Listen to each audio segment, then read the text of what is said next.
Bienvenidas y bienvenidos a Coffee Brain. Nos da mucho gusto que nos acompañen en este espacio dedicado a la salud mental y el bienestar emocional. Coffee Brain es un programa diseñado para todo público, producido por un equipo de mujeres especialistas comprometidas en compartir información confiable, actualizada y útil para la vida diaria. El día de hoy nos honra contar con la presencia de un grupo de profesionales de alto nivel a quienes presentaré en orden alfabético. Está con nosotros la maestra Mariela Pérez, psicóloga con maestría en psicopedagogía y fundadora de Si Puedo, Sí. Buenos días, Mariela, bienvenida. Buenos días, La gracias. maestra Mónica Díaz Callero, psicóloga clínica y supervisora certificada en terapia focalizada en emociones. Buenos días, Moni, bienvenida. Hola, hola, buen día. Monique de Amazon Estrategia Digital, responsable de la producción y transmisión técnica de este programa. Los invitamos a quedarse con nosotros mientras abordamos el tema de hoy, ¿es la naturaleza humana, el amor o la guerra? Y antes de presentar a nuestros invitados, haré una breve introducción al tema y le cederé la palabra a Mónica para que pueda conducir esta sesión. Últimamente nos llegan noticias muy difíciles desde distintas partes del mundo. La persecución de personas latinas en Estados Unidos, los conflictos en Medio Oriente, la Franja de Gaza, Irán, la guerra en Ucrania y, claro, también la violencia en nuestro propio país. Y entonces uno se pregunta, ¿siempre habrá una guerra en el mundo? ¿Será que la violencia es parte inevitable de la naturaleza humana? Pero también están otras noticias, esos momentos que casi no aparecen en los titulares, pero que igual suceden. Actos de sororidad, apoyo genuino entre personas, gestos de amor, arte que conmueve, cultura que une. Y ahí uno se vuelve a preguntar, ¿será que, como decía Carl Rogers, las personas en el fondo tendemos hacia algo más? Hacia niveles más altos de conciencia, de coherencia, de realización, de unidad, de orden. Tal vez la pregunta no tenga una sola respuesta, pero vale la pena seguir preguntando. Y arrancamos con el tema, ¿es la naturaleza humana, el amor o la guerra? Le cedo la palabra a Moni, quien conducirá esta sesión y presentará a nuestros invitados. Adelante, Moni. Sí, con gusto. Gracias por la introducción, Kitsia. Me da mucho gusto presentarles el día de hoy a Becky Vela y a Luis Castellanos. Ellos son egresados de psicología de la Universidad de Guadalajara, tienen formación, maestría en terapia sistémica por parte de la UNAM y se han especializado mucho en modelos sistémicos y colaborativos. Tienen su centro que se llama Consol, Construyamos Soluciones, que ahí me encanta el título, como le pusieron, porque justamente tienen un enfoque de construir, co-construir en estas conversaciones con sus consultantes.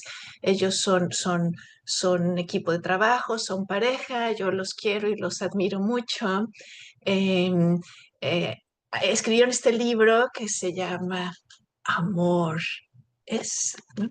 Amor es. Y me parece, bueno, un libro divino que yo les voy a recomendar. Vamos a poner los datos por ahí para quien quiera conseguirlo.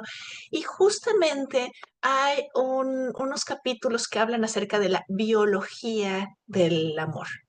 Como hablando de neurológicamente, biológicamente, y bueno, ellos hicieron una gran investigación, revisaron diferentes autores, hablan desde el paleolítico, y por eso es por lo que yo quise invitarlos a compartir con nosotros un poco acerca de su experiencia, acerca de sus ideas.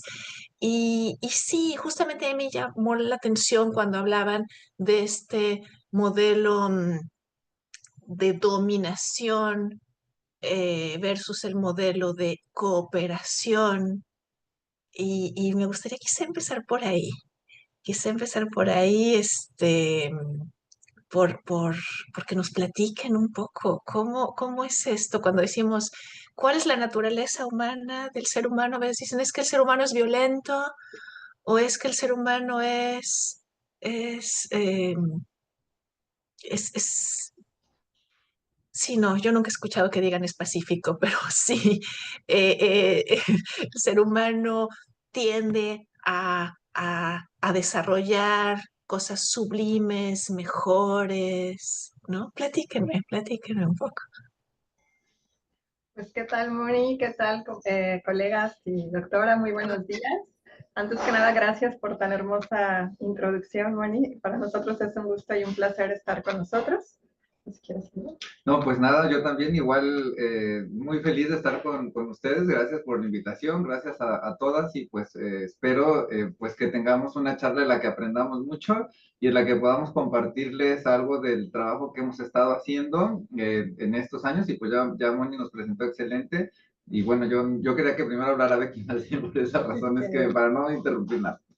Bueno, pues ya enfocándonos en tu pregunta, Mónica, sobre esto del modelo dominador y estas frases tan difundidas, ¿no? De que la agresión, la violencia son la naturaleza humana, para mí son como muy, sí, sí es algo muy común de decir, pero para mí suele ser como muy impactante y muy, no sé, me gusta ser muy crítica ante esta frase de la naturaleza humana, porque pareciera que desde ahí justificamos la violencia, justificamos la guerra y este modelo, sí, dominador o tan patriarcal y violento en el que hemos vivido los últimos 5.000 años, básicamente.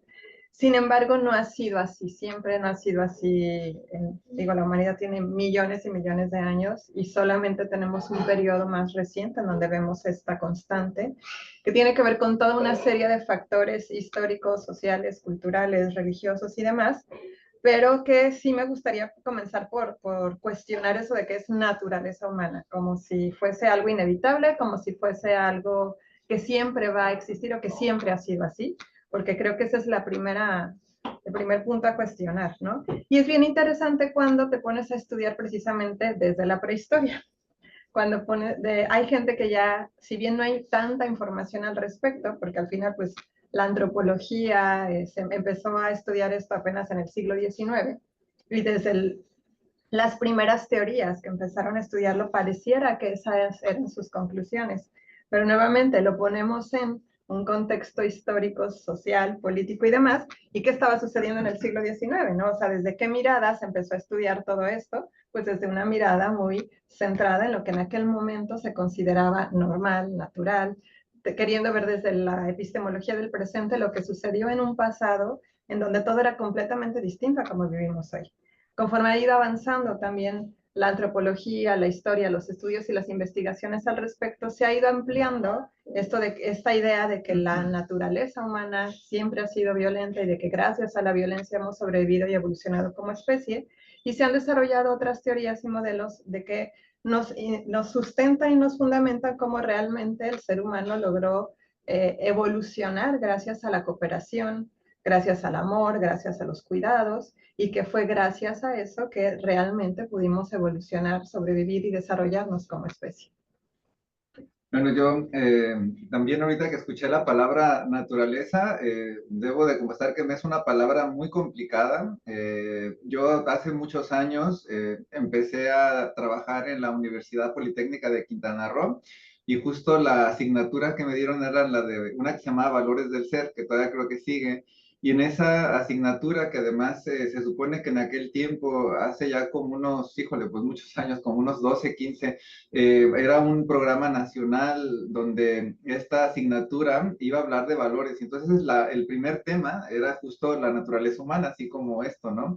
Y para mí fue muy evidente el ver cómo el nombre de una naturaleza humana, pues es muy adoctrinador, ¿no? Porque yo perfectamente captaba cómo en ese programa sí se trataba como de aleccionar a alguien, de decir, a ver, esta es tu naturaleza y entonces pues tú tienes que comportarte de esta forma, pero cuando ya hay personas como nosotras que tenemos pues muchísimo, yo diría bagaje, antecedentes, realmente pues uno dice, ay, pero yo conozco otros autores, otras autoras que realmente no van a ir por esa línea y entonces ahí es donde empezamos ya con cierto criterio, pues a ver que hay tendencias, ¿no? Y entonces, a mí desde ese momento, y era algo que le compartía a las personas con las que me tocaba, pues hacerla de profesor, decirles, pues tengan mucho cuidado cuando aparezca esta palabra de naturaleza, porque es desde ahí, de hecho, históricamente, donde se han justificado muchos horrores, de decir, a ver, tu naturaleza es este, y entonces tú te tienes que comportar de cierta forma, ¿no? Entonces, para mí ha sido una palabra muy peligrosa, y si yo tuviera que definir la naturaleza humana, yo creo que sería desde la diversidad. Yo creo que hay muchas formas de estar en el mundo, sobre todo muy dependiendo de nuestra historia, circunstancias.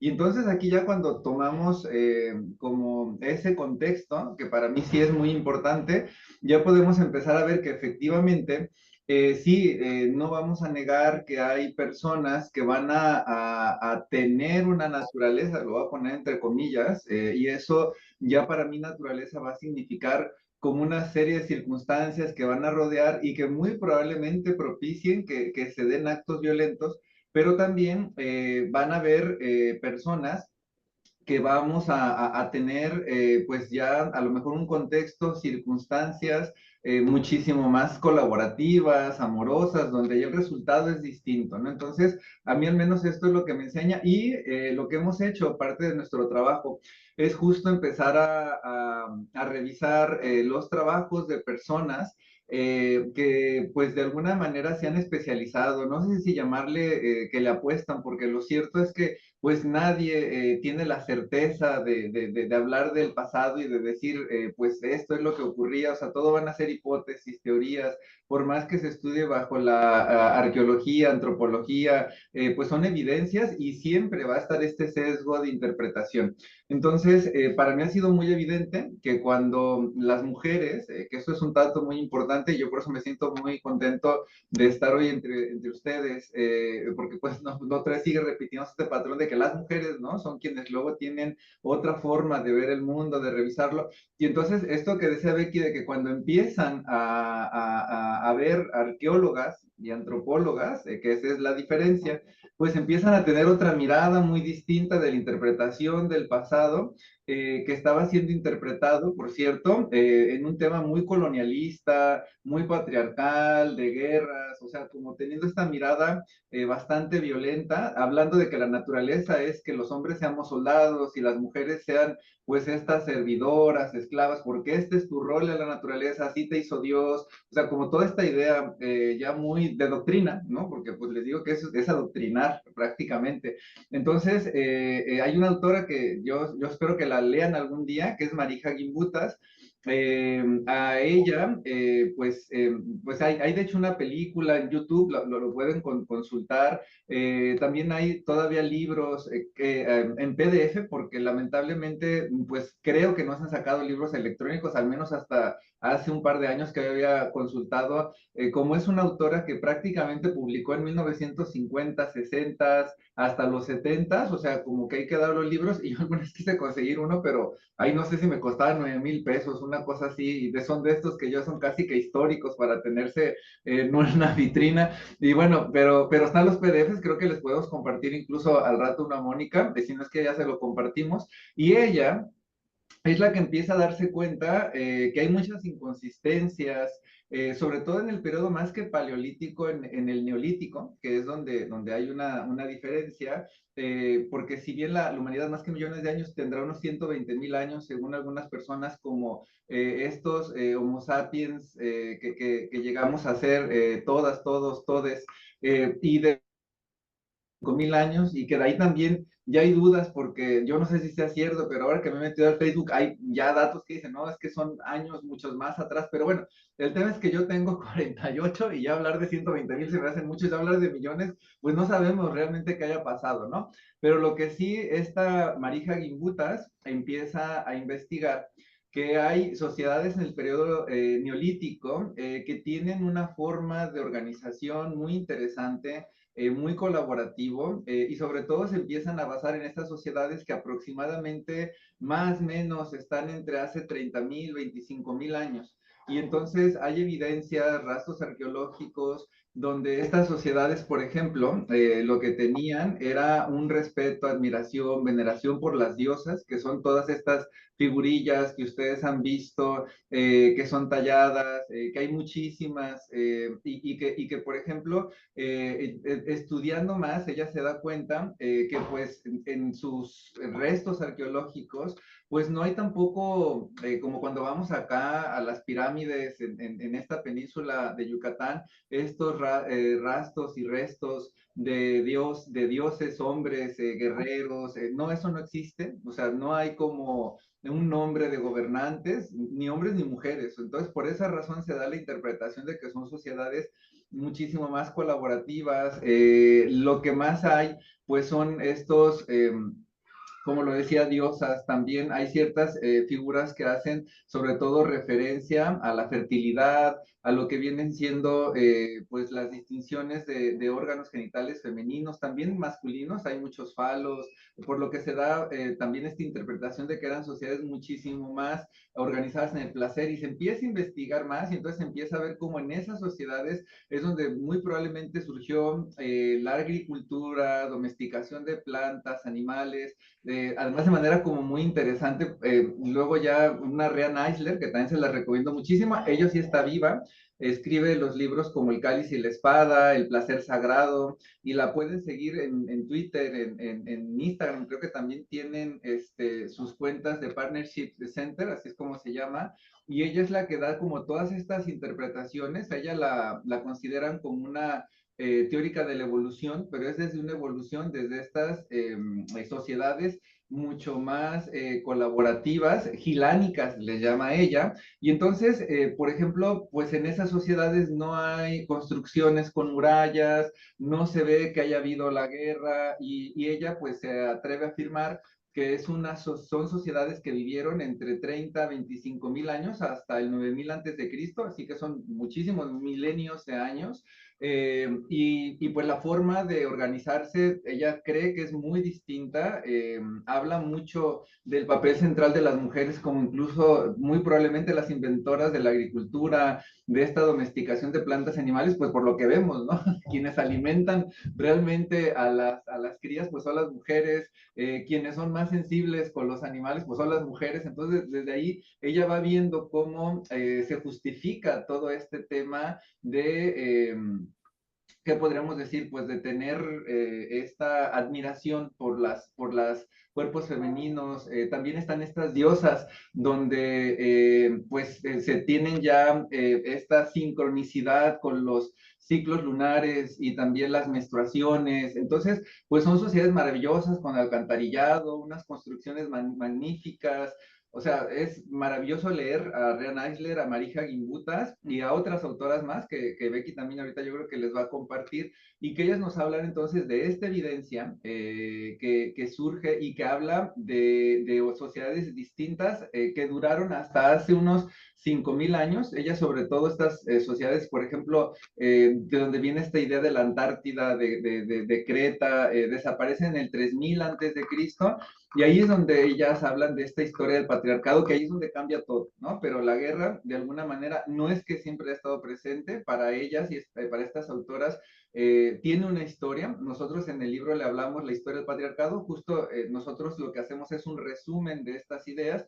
y pues lo que hacemos es compartírselos de manera muy triste de que estas historias no se conozcan tanto. Yo lo quise incluir y en el libro está muy señalado que es algo que nos importa mucho porque al menos a mí me tocó conocer mucho esta historia del hombre de las cavernas, pues de este hombre, además de hombre, ¿no? Ni siquiera hablan de humanidad, las mujeres quedan borradas, y sí este tema de que, por ejemplo, el pulgar, nuestro cuerpo evolucionó para lo que viene siendo, pues, la construcción de armas, y bueno, una serie de ya sesgos que lo que hacen, como decía Becky, es justificar la violencia, y bueno, todo esto que les platico lo conozco gracias a Humberto Maturana, que también, pues, si quieren, como también un resumen de todo esto todavía más, y que ahorita vamos a profundizar de él, porque ella desde la neurofisiología que ahorita preguntó Moni, ¿qué pasa con estas partes biológicas? Quien no conocen a Humberto, pues él es un neurofisiólogo chileno que estuvo nominado al premio, yo estaba diciendo de La Paz, pero que me corrigió, al Nobel de Medicina exactamente, y es muy interesante porque él como desde la parte neurofisiológica habla de que somos amor y lo demuestra, ¿no? Ya desde datos muy concretos, él retoma esta parte de estas autoras que son lo antropológica, no son las únicas, de verdad que es muy interesante, yo por eso estoy feliz de verlas hoy como mujeres, porque es muy bonito el trabajo que se hace cuando son mujeres, o sea, y qué bueno, ¿no? Que, por ejemplo, más hombres podamos empezar a tener esta feminidad que está ahí, y ojalá también ustedes se enriquezcan de esta masculinidad más sana, pero bueno, esto es un poquito respondiendo, y el otro autor es Maturana, que ahorita profundizaré, porque yo por estar emocionado, luego esto me apasiona, apenas acabo de ver que Moni tiene la mano levantada, perdón. Muy bien, muchas gracias. Yo quisiera comentar, estoy pensando, ahorita voy a regresar voy a regresar con ustedes, Becky, Luis, pero estaba pensando esto de que el ser humano, a diferencia de otros animales, tenemos un cerebro muy grande, un cerebro que tiene estas funciones ejecutivas, que ha desarrollado el lenguaje, que puede hacer herramientas, que puede hacer planeación. Y tarda mucho en madurar tanto dentro del vientre de la madre como durante los primeros años de vida, pues los seres humanos somos bastante vulnerables cuando recién nacemos, somos frágiles, no hay muchos otros animales que, em, que son, digamos, como más autosuficientes y funcionales más pronto. Y esta vulnerabilidad, esto, pues, pues es parte de lo que hace que necesitemos vivir en tribus, que necesitemos unos a otros, que necesitemos el, el cuidado, especialmente en las primeras etapas de vida, ¿no? Y estaba pensando en, en esto, dicen que es de Margaret Mead, que decía como primera señal del ser humano, podríamos decir que son las primeras vasijas, que son las primeras obras de arte, los primeros murales ahí en las cavernas, o qué es lo que podríamos decir. Aquí todavía son simios, animales, y aquí ya es ser humano.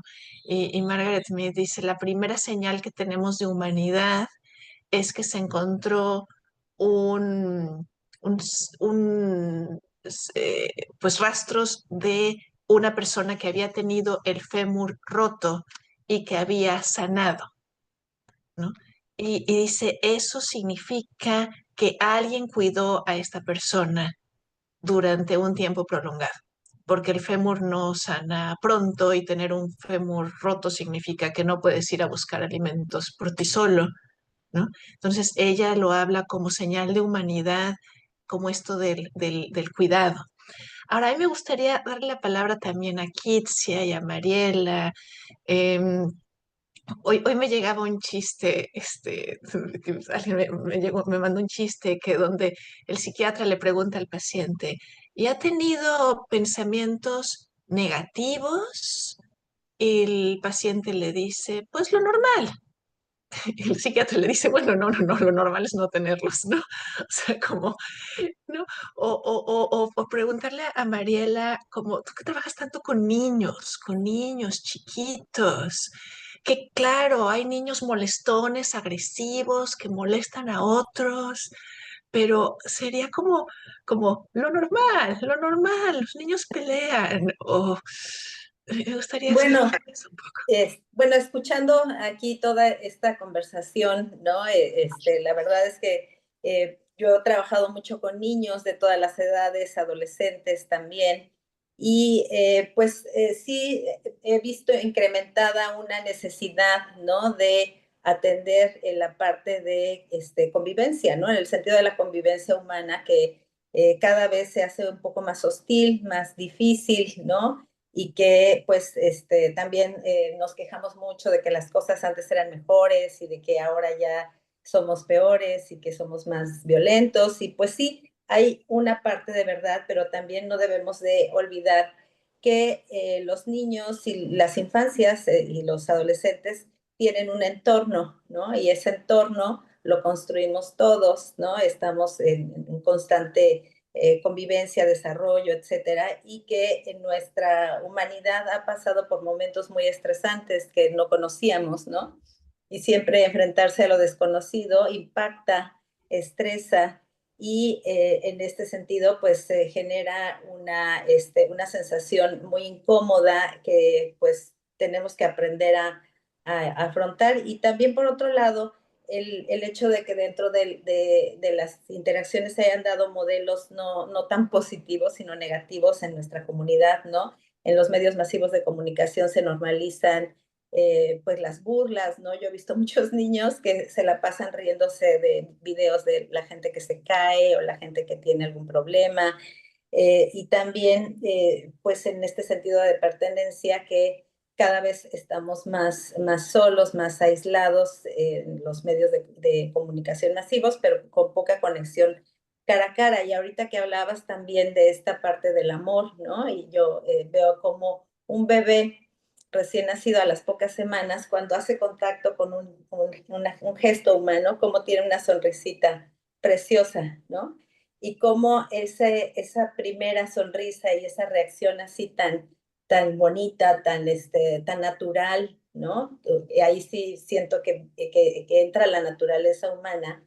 Es el primer rasgo de amor que nos lleva a pensar o a reconocer que los seres humanos somos vulnerables y que aceptar esa vulnerabilidad nos da una conexión amorosa y entonces podemos afrontar la vida con más empatía y con menos hostilidad, ¿no? Entonces, siento que regresar a esta parte que es muy básica, ¿no? De la conexión humana y también de reconocer que hay también en este proceso evolutivo del ser humano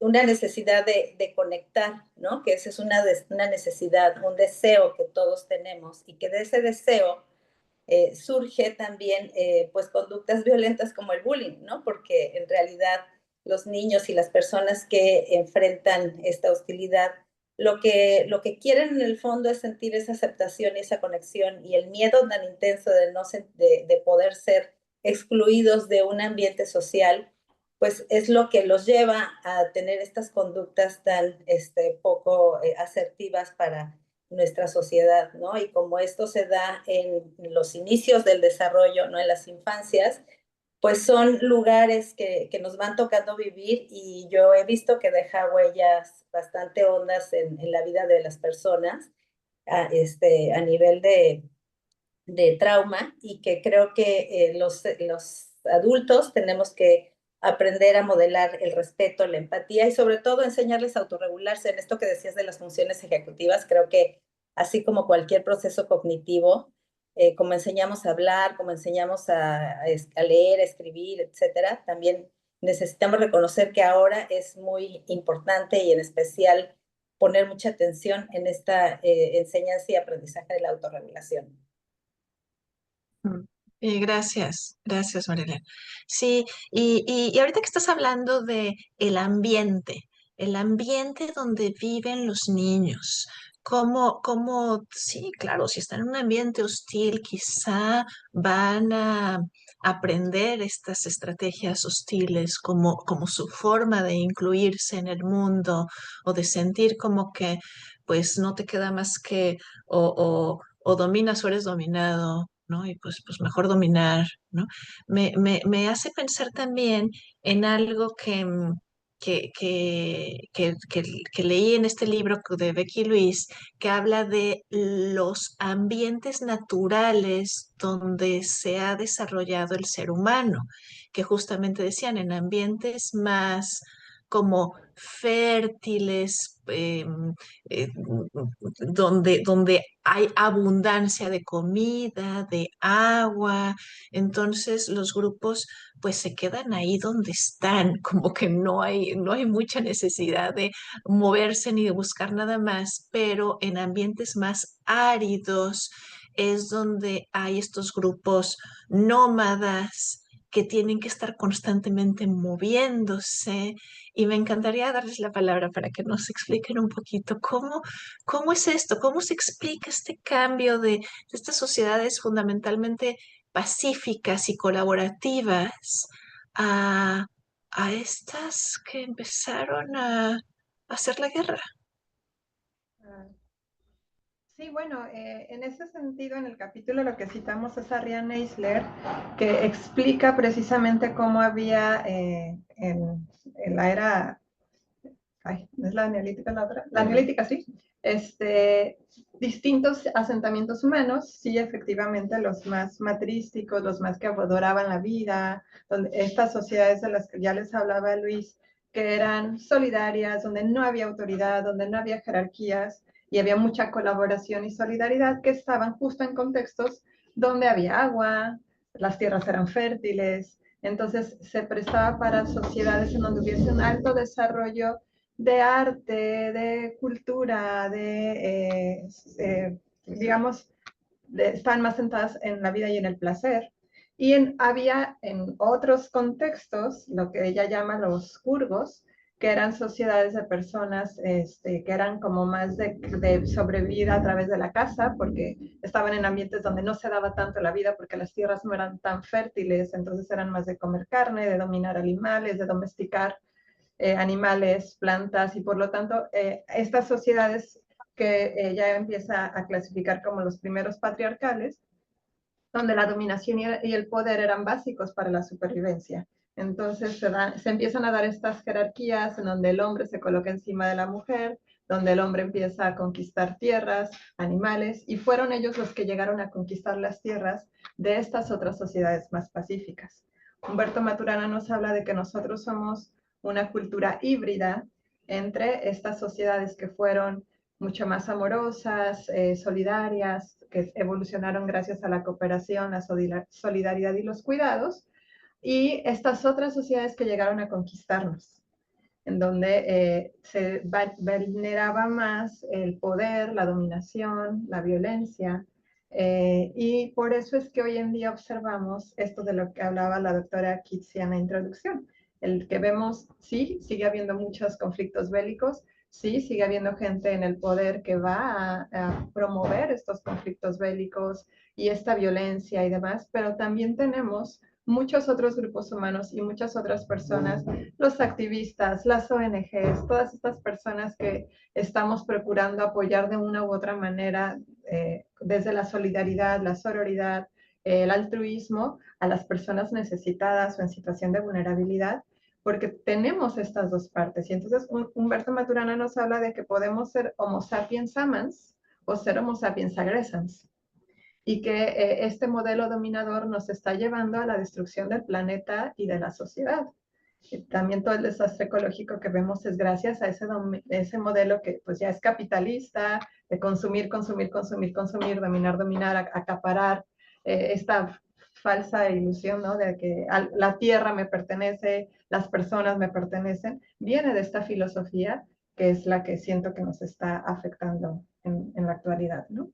Sí, sí, quisiera comentar sobre esta palabra que ustedes usan muy frecuentemente de sororidad. Creo que algunas personas no pueden no saber lo que significa. Estamos muy familiarizados con el término fraternidad, ¿no? Que hay que ser fraternos, y fraternidad viene de hermanos varones. Viene, o sea, de ahí viene su origen. Y sororidad es un término que hace un equivalente, pero en hermandad como en femenino. Sí, Y por eso es un término que es cada vez más usado. Kitsia. Después de escuchar de escucharlos ahorita en estos minutos, ¿no? A mí se me vinieron como dos palabras a la mente, ¿no? Uno es como el cuidado y esta necesidad que tenemos de protegernos o como muy instintivo de protección hacia otro ser humano. Eh, y por otro lado, lo que decía Becky ahorita, ¿no? De esta necesidad como de pues, sobrevivencia, por así decirlo, ¿no? Y entonces quien se me vino a la mente en automático fue Jonathan Sachs, ¿no? Si bien era rabino, pues al final fue un filósofo contemporáneo. Y él decía que la guerra como tal es una manifestación de nuestra propia dualidad, ¿no? De esta parte que tenemos, y voy a usar la palabra, aunque pueda ser controvertido, de naturaleza, entre el altruismo y la violencia.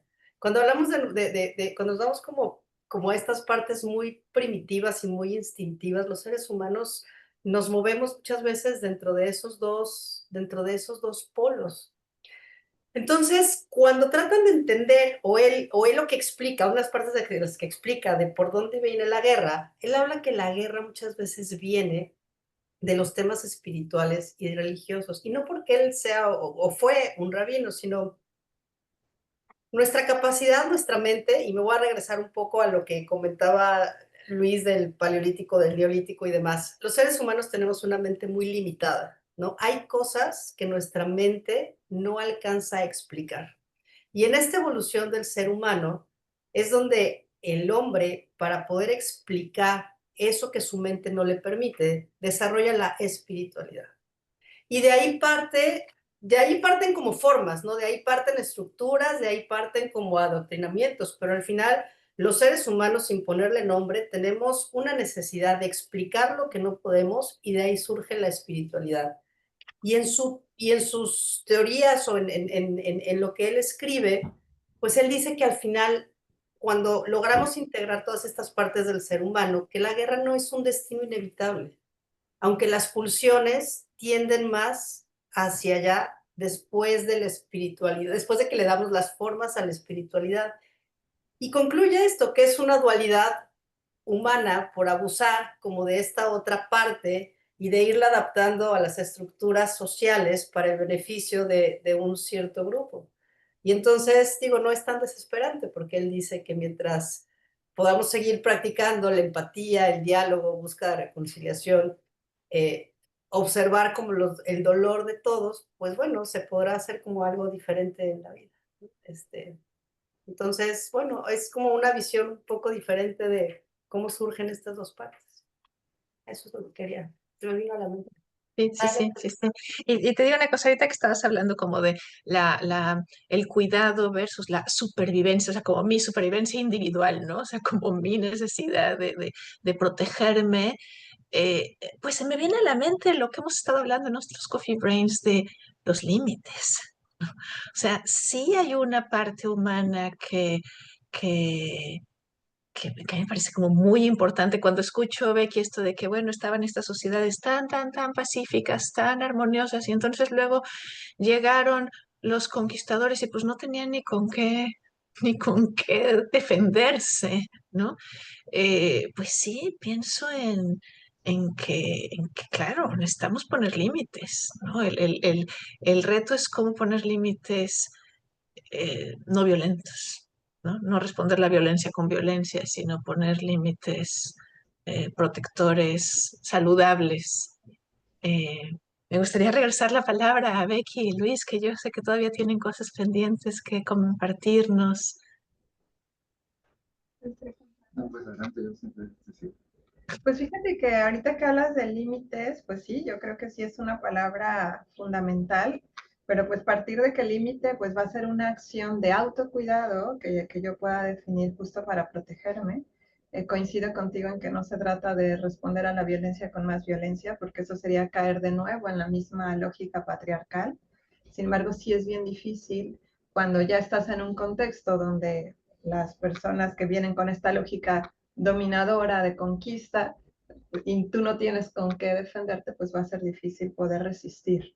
Y bueno, respecto a lo que nosotros hemos estudiado, pues podríamos ahora sí que ampliarnos muchísimo, pero bueno, un poquito en cuanto a los límites, pensaba en cómo es esto complejo, porque pues a veces va a ir más allá de mis posibilidades. Sin embargo, pues en la medida de lo posible, pues sí, alejarme o ver de qué manera protegerme sin necesariamente caer en esto de la violencia. Un poquito retomando también lo que decía Kitsia, pensaba en cómo es distinto la agresión de la violencia. Creo que, no recuerdo si es Maturana o varios autores lo hablan, de que es Lusky el que nos hace esta distinción, que la agresividad sí va a ser algo fundamental e inherentemente, no sé si instintivo, en cuanto a que sí necesitamos defendernos. Y pone el ejemplo de estas plantas que tienen espinas. Eso es agresividad en un sentido de me permiten defenderme, pero si tú no llegas y me tocas y me quieres arrancar, pues no vas a salir lastimado, ¿no? Ya la violencia ya viene cuando yo con dolo, con intención, abuso de mi poder o de mis privilegios. Ya la violencia viene cuando quiero imponerle al otro mi manera de pensar, y creo que esa es la base también de todas las guerras, ¿no? más allá de que también tiene que ver con ideologías religiosas, pues es el quererle imponer a otro grupo de personas mi forma de ver el mundo y imponerles mi verdad. Ujú, ujú. Sí, sí, sí, sí, sí, sí. Y bueno, paré un poco a Luis cuando nos estabas hablando de la biología del amor de acuerdo a Maturana. ¿Quieres platicarnos más?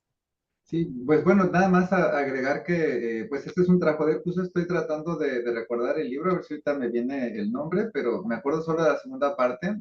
Ya me acordé, es Amor y Juego, Fundamentos Olvidados del Humano. Entonces, a mí me gusta mucho, él así lo retoma, porque pues más que hablar de biología, digo, de naturaleza, porque si habla de la biología, que ahorita voy a decirlo, se habla como de fundamentos humanos que son importantes y lo que él pues piensa, le hace sentido, vamos a tener como ese respeto para estar cuidando como la propuesta y no quererlo imponer como una verdad absoluta, pero sí pues hace sentido al menos, ¿no? Sus propuestas es una serie de características físicas bastantes, de hecho entre ellas está esta característica que no solo destaca él, sino también autores como Desmond Morris, como Helen Fisher también, pues hablan de nuestra piel que no tiene tanto vello o de tanto pelo como otros primates y cómo ya desde ahí nosotros somos una forma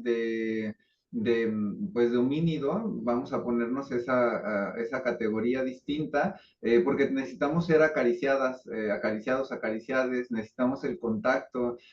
También habla justo de la característica de los fetos humanos, cómo pues son embriones prácticamente, porque pues debido al, como tú lo destacabas, hace rato por el tamaño del cerebro, para que no se tuviesen tantas complicaciones al nacer desde esta parte biológica, pues sí se tiene que dar a luz a un feto que no es como, por ejemplo, lo que es una cría de caballos, como podría ser un potrillo, un becerro, que de hecho pues ya son seres vivos que nacen caminando prácticamente, ¿no? Por el nivel de desarrollo que tienen, pero porque las estructuras anatómicas de las madres pues sí permiten esta evolución dentro de los vientres, como humanos no, o sea, realmente ahí sí se tiene que dar como tú decías, cuidado, estas atenciones, este calor humano, de ahí de que también seamos seres muy sensitivos a la sensualidad, al buscar el contacto con el otro, y así como eso, pues también destaca otras ideas como es ya cuestiones de neurotransmisores como la oxitocina, que también son estas sustancias, pues neurotransmisores que nos segregan placer cuando estamos justo siendo aceptados, acariciados, y esto ya lo hablamos en otros contextos, que hasta es el fundamento de algo como las redes sociales, por eso nos gusta tanto estar a lo mejor en un Instagram, en un Facebook, porque esa aceptación que es la que necesitamos, pues va segregando de alguna manera, aunque sea la virtualidad, pues estos neurotransmisores que nos hacen sentir aceptados. Están también pues otras sustancias como la feniletilamina, la dopamina y vaya, una serie de cuestiones biológicas que sí van a tener en el centro ser aceptadas, ser respetadas, que para Maturana ese es el concepto de amor, el respeto, la aceptación de una corporalidad sin exigencias, sin expectativas, y también pues lo que viene siendo el juego, ¿no? Como una forma de pasar el tiempo disfrutando por la acción de disfrutar sin conseguir nada más que el disfrute. Y entonces él habla en este libro de Amor y Juego, Fundamentos Olvidados de lo Humano, y también hay otro que se llama Orígenes de la Humanidad, pero bueno, más o menos en los años 90, él lo que hace es centrarse en estas características humanas. Él dice, por ejemplo, cómo la mano, y se pone a estudiar manos de primates, nuestra mano es muy distinta de la de otros, o sea, no sé si han tenido la oportunidad de saludar a un chimpancé, a un bonobo, que incluso los más parecidos a nosotras, pero yo sí saludé alguna vez a un mono araña y los dedos no son iguales. Entonces él dice que la mano, más que para construir armas o herramientas, es una mano hecha para acariciar. Y pues esto justifica una serie de situaciones, de problemas también actuales, que por eso me da gusto que estemos acá compartiendo temas de psicoterapia, porque por ejemplo, lo que hace el patriarcado es quitar todo esto, ni juego, todo es un tema de competir, ni tampoco el contacto, por eso también este tema de la pandemia fue tan horroroso, ¿no? Porque pues cómo nos van a quitar esta parte que es tan humana. Y pues también explica desde el patriarcado, por ejemplo, yo como hombre, así cis, heterosexual, pues nos educan a no llorar, por ejemplo, a no acariciar, a que no toque tampoco a nadie. Yo siempre digo que más que en un tema de una cuestión muy coital, muy de una penetración, ahí nada más, y esto justificaría también el porqué de ciertas búsquedas en una cuestión sexual. Entonces, es muy interesante conocer estas ideas de Humberto Maturana para también comprender lo que puede estar pasando a muchas personas cuando no tenemos esto que es tan necesario, según, insisto, las ideas de Maturana, ¿no? Gracias, gracias. Esto que estás diciendo, a mí me gustaría resaltar lo de las redes sociales, que sí, antes de que existieran Facebook y los anteriores, ya se hablaba de redes sociales en la terapia sistémica y justamente se hablaba de la importancia, pero ni se sabía qué iba a ser esto de de las aplicaciones, o sea, se hablaba de digamos, cuando una persona migra de un lugar a otro, sus redes sociales se rompen y es muy importante que establezca nuevas redes sociales en el nuevo lugar de residencia, porque mientras más pronto puede establecer redes, o sea, con los vecinos, con los amigos, compañeros de trabajo, otras personas en el mismo ambiente, mientras más pronto pueda tener como, como una reconstrucción de una red social, algunos más cercanos, otros más lejanos, pero alguien en quien apoyarse, alguien que pedir ayuda, mayor va a ser su salud mental, el funcionamiento familiar, más van a estar protegidos de enfermedades, de accidentes, de adicciones, ¿no? Entonces, sí, a mí me gustaría, bueno, Coffee Brain siempre tiene este objetivo de brindar a nuestra audiencia alguna cosa que les pudiera ser útil. Hemos estado como filosofando un poco, hablando sobre la naturaleza humana o no naturaleza humana, ¿no? Pero a mí me gustaría como empezar a pasar a qué nos gustaría decirle a las personas que nos están escuchando, qué nos gustaría que tuvieran en mente, qué nos gustaría que consideraran. Mariela.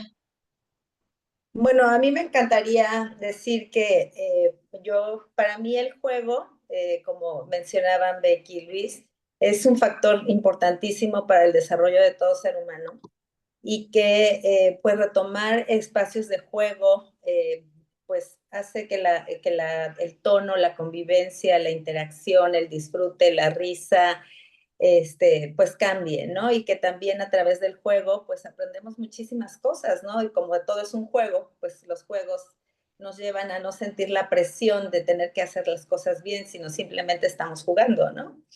Y dentro de los juegos podemos tener mucha colaboración, podemos aprender a tener estructura, podemos entender cómo es la realidad, cómo funcionan las cosas, cuáles son las reglas, cómo darle el espacio a los otros, ¿no? Cómo establecer una respuesta de los demás, cómo hacer un espacio colaborativo. Y creo que esto es algo muy importante que pues quisiera aportar porque es algo simple, básico.